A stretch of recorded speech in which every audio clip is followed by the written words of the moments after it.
ಏನು ಬೆಳಗ್ಗೆ ತರಕಾರಿ ಮುಂದೆ ಇಟ್ಕೊಂಡು ಕೂತ್ಕೊಬಿಟ್ಟಿದ್ದಾಳೆ ಅದು ನೋಡ್ತಿದ್ದೀರಾ? ತರಕಾರಿ ಏನೋ ತಂದು ಕೊಟ್ಬಿಟ್ರು, ತಂದುಬಿಟ್ಟು ಅದ್ರ ಜೊತೆಲಿ 2 ಮಾತು ಬೈದ್ಬಿಟ್ಟು ಹೋಗಿ ನಾನು ತರಕಾರಿ ತಂದು ಕೊಡ್ತೀನಿ, ನೀನು ಎತ್ಕೊಂಡೋಗಿ ಬಾಡಿಸಿ ಬಿಸಾಕು ಅಂತ.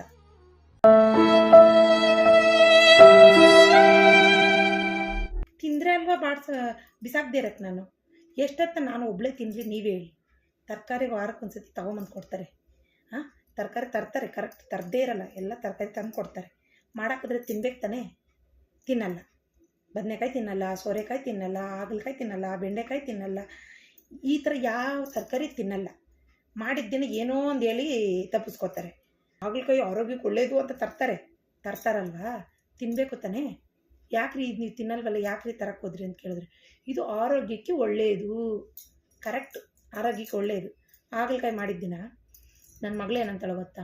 ಅಮ್ಮ ಇವತ್ತು ನಮ್ಮ ಸ್ಕೂಲಲ್ಲಿ ನನ್ನ ಫ್ರೆಂಡು ಎಕ್ಸ್ಟ್ರಾ ಲಂಚ್ ತಂದಿದ್ಲಮ್ಮ, ಅದು ತಿಂದೆ, ನೀನು ಕೊಟ್ಟಿದ್ದು ಆ ಹುಡುಗಿದು 2 ತಿಂದೆ, ನನಗೆ ಹೊಟ್ಟೆ ತುಂಬ ಈಗ ಹಸಿವಾಗ್ತಿಲ್ಲಮ್ಮ. ನನ್ನ ಮಗನ ಕೇಳಿದ್ರೆ, ಅಮ್ಮ ನೀನು ಈಗ ತಾನೇ ಹಾಲು ಕೊಟ್ಟೆ, ಆ ಹಾಲು ಕುಡ್ದಿದ್ದಕ್ಕೆ ನನಗೆ ಹಸಿವೇ ಆಗ್ತಿಲ್ಲಮ್ಮ. ಹಾಲಿಗೆ ಹಸಿವಾಗ್ತಿಲ್ಲ, ಕುಡ್ದು 2 ಅವರ್ ಆಯಿತು.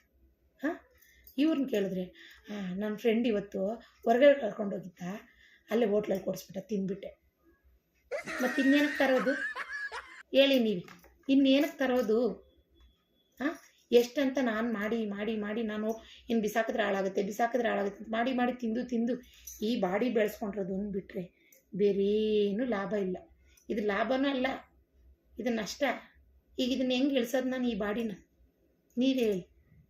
ಬೈಯಕ್ಕೆ ಮಾತ್ರ ಬೈತಾರಲ್ಲ, ತರಕಾರಿ ತರ್ತೀವಿ, ಅವಳು ಮಾಡಾಕ್ತಾಳೆ, ನಾವು ತಿನ್ನಬೇಕು ಅನ್ನೋದು ಇರಬೇಕಾ ಈ ಬೇಡ?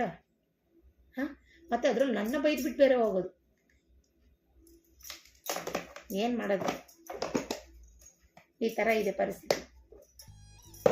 ನಿಮ್ಮನೇಲೂ ಹಿಂಗೆ ಎಲ್ಲ ಇದ್ದರೆ ಹೇಳಿ, ಕಮೆಂಟ್ ಮಾಡಿ, ನಾನು ತಿಳ್ಕೊತೀನಿ.